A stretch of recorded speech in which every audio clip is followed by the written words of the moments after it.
Olá, estamos de volta com o nosso Boa Noite Investidor, sexta-feira, dia 27 de setembro. Fazemos um balanço de como foi a semana aqui no exterior, na economia, na política, e eu já advirto que temos um texto associado a esse vídeo que tem maior conteúdo de detalhes. Mas eu começaria lembrando que, além das situações já relatadas em semanas anteriores, que persistem influenciando a tendência dos mercados até hoje, durante essa semana tivemos algumas novidades com potencial de trazer alguns ruídos para os mercados.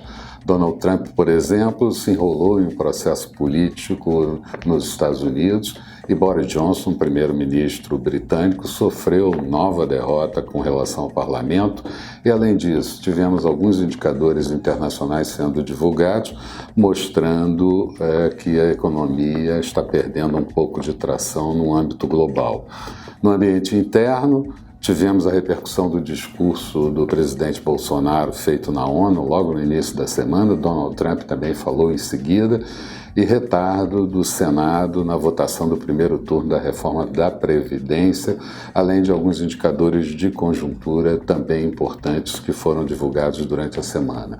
No âmbito externo, ainda tivemos o rescaldo do ataque terrorista sofrido pelas instalações da Aramco na Arábia Saudita, seguida de um endurecimento de sanções por parte dos Estados Unidos e também o reconhecimento do Reino Unido, França e também a Alemanha da responsabilidade do Irã no ataque.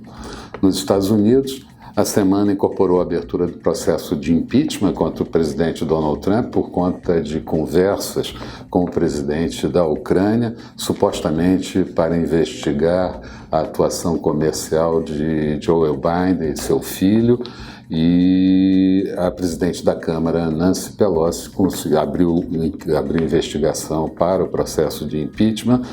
E o Donald Trump abriu a transcrição das conversas com o presidente da Ucrânia, que também confirmou que não foi pressionado pelo presidente, mas, de qualquer forma, o processo vai continuar na Câmara, mas a sensação de todos é que ele acaba não se alongando, muito em função de os republicanos serem maioria no Senado americano e serem necessários no Senado americano 2/3 para que o presidente leve um processo de impeachment.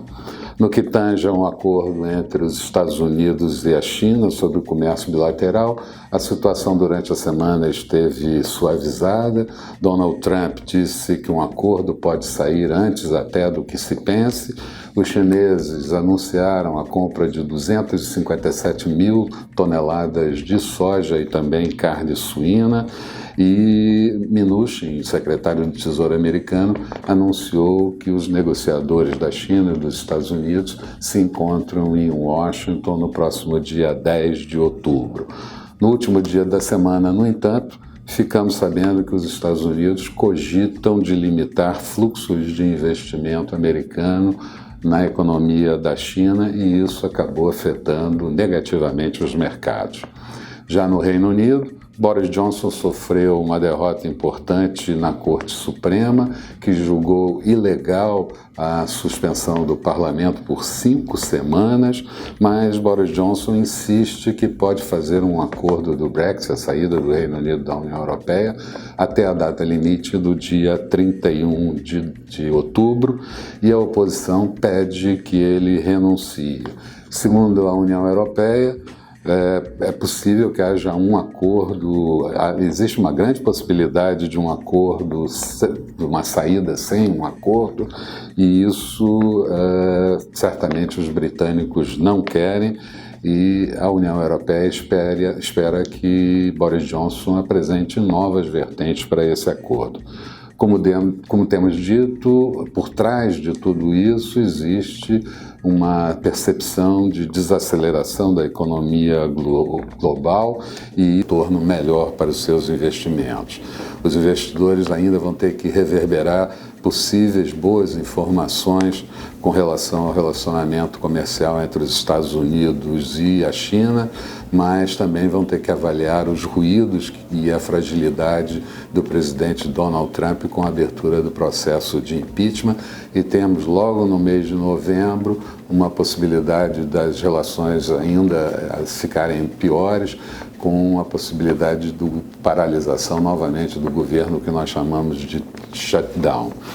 Permanece como pano de fundo a desaceleração econômica global, assustando principalmente países e bancos centrais, mas acreditamos que existe um movimento de flexibilização monetária para evitar que isso ocorra em maior dimensão, essa desaceleração econômica. Agora, até o Banco Central inglês, mesmo com os riscos do Brexit, já diz que pode reduzir taxa de juros. Por lá, a taxa de juros ainda é positiva em 0,75%. Aqui, muita atenção no que vai ocorrer durante a semana. Primeiro, a votação no Senado, o primeiro turno da reforma da Previdência, seguida da definição mais precisa do STF sobre revisões de condenações da Lava Jato. Pode sair um acordão durante a semana e, teoricamente, já existe maioria formada na decisão do STF. Falando da análise técnica, seria bom consistentemente ficarmos acima dos 105 mil pontos e, com isso, mirar para o recorde atingido lá em julho de 106.650 pontos, podendo até ser ultrapassado, mas também não poderíamos perder o patamar de 103 mil pontos, sob pena dos mercados acelerarem queda. Eram essas as considerações que eu gostaria de fazer. Tenham todos um bom final de semana. Eu espero vocês aqui segunda-feira bem cedo com o nosso Bom Dia Investidor. Até lá, então.